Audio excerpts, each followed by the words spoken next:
Israel চালিয়ে দেয় operation rising lion. 200-র বেশি যুদ্ধবিমান ও 100-র বেশি লক্ষ্যবস্তু আঘাতের মাধ্যমে তেহরান, নাটাঞ্জ ও ইরানের অন্যান্য পারমাণবিক ও সামরিক স্থানগুলোতে হামলা করে। 1 শতাধিক সামরিক কর্মকর্তা ও পারমাণবিক বিজ্ঞানী নিহত হয়েছেন।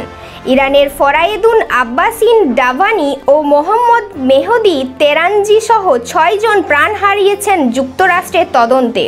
ইরান প্রতিহত না রেখে 24 ঘন্টার মধ্যে ছুড়ে দেয় 100-রও বেশি ড্রোন ও ব্যালিস্টিক ক্ষেপণাস্ত্রের ঢেউ।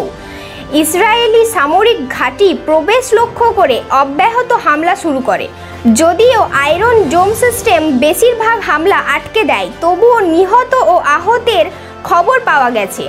ইসরায়েলের পক্ষ থেকে নিশ্চিতভাবে অন্তত 1 জন বলা হচ্ছে নিহত, আর আহতের সংখ্যা জানা যায়নি।